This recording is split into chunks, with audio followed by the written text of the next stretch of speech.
You're asking a lot, brother. Okay, welcome to Revolution Books. I'm Andy Zee. First, while we're taping down the recording microphone, I guess it's done, a little bit of housekeeping. Please turn off your cell phones. Now, you're all that confident that shut them, I don't buy it, but it will be your embarrassment should it go off and everybody's can turn around and look.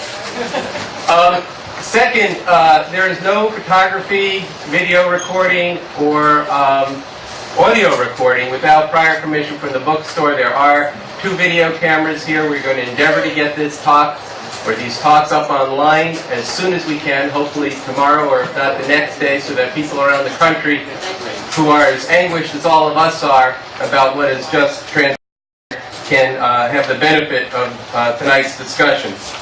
And there are also a few people who we've asked to do still photography. So that's the housekeeping. Again, welcome to Revolution Books, and we're here because 9 people, maybe 10, and even possibly more, as all the truth comes out of this, were brutally murdered in a commando-style pirate raid on the Gaza Freedom Flotilla. What were they doing? They were bringing basic stuff necessary for life to an area of the world that is the largest, what's been called the largest open-air prison camp on the planet, that's been occupied by the Israelis for the last year and a half. The speakers who you're going to hear tonight came together on January 13th, 2009, in another emergency forum sponsored by Revolution Books, that time at the Ethical Culture Society. And we came then because we knew we couldn't be silent in the face of an atrocity that was taking place then, when the bombs were falling in unbelievable proportion on the people of Gaza, again by the Israelis, with the planning, logistical support of our own government. So once again, when stuff happens in the world, this is the bookstore that's going to do something about it and bring you an understanding of what's going on, what your responsibility is in relationship to that, a place where you can wrangle over all of that and go out in the world and change it. And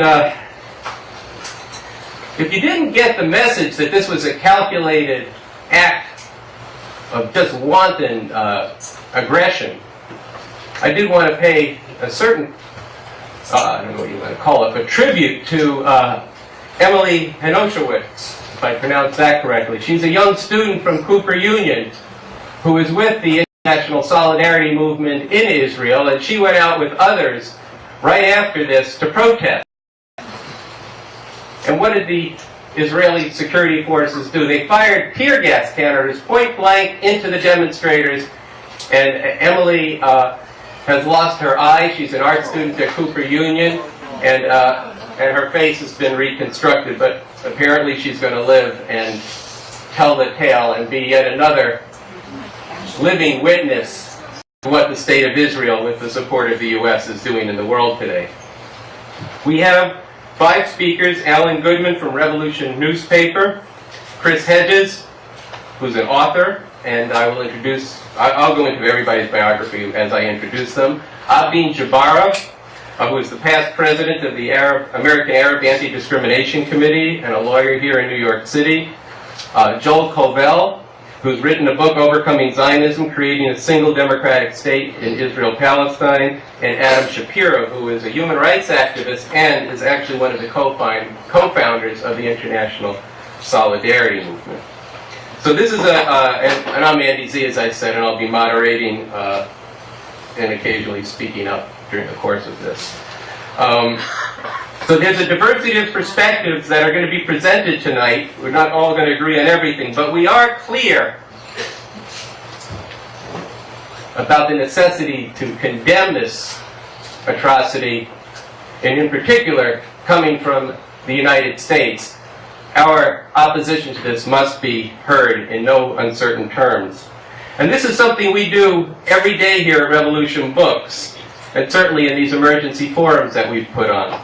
We try to dig deeply at the underlying causes, and then we pull the lens back to look at the larger historical and geopolitical context in which these things happen. I suppose many of you were like me last night, and were watching CNN, just trying to find out what was going on.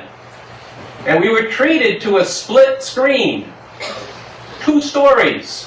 One, on one side of the screen, was just after these IDF soldiers had been lowered from the helicopters onto board this ship in the middle of the night, and people were resisting them.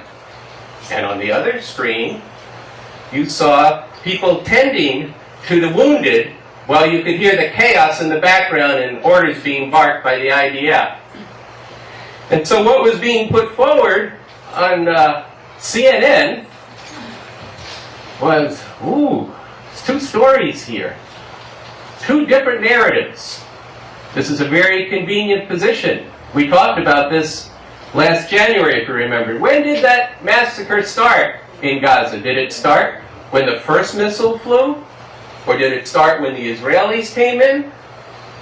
Or what about how this whole situation was created in the first place? Well, here at Revolution Books, we don't have 2 narratives. We're about the pursuit of the truth. And there's just truth and there's lies. There's a struggle to get to the truth, but there is truth. And that's something we're going to get at tonight. There is a little third factor that comes in here, particularly in all the epistemology of late imperialism, which is relativism. I don't know what to believe. Hope President Obama appoints a commission and they can figure out what's true. Well, look, this relativism is just a way of conciliating with lies and justifying your own complicity. The truth will be, the basic truth of what happened should become clear tonight, and then you and all of us will have the responsibility to act on that.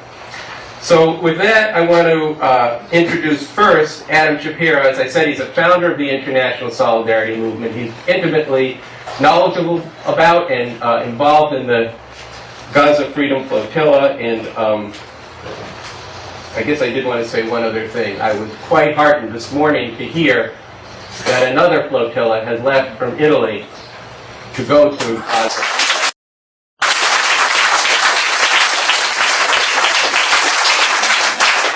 And that and protests all around the world is what must come out of discussions such as we're having this evening. So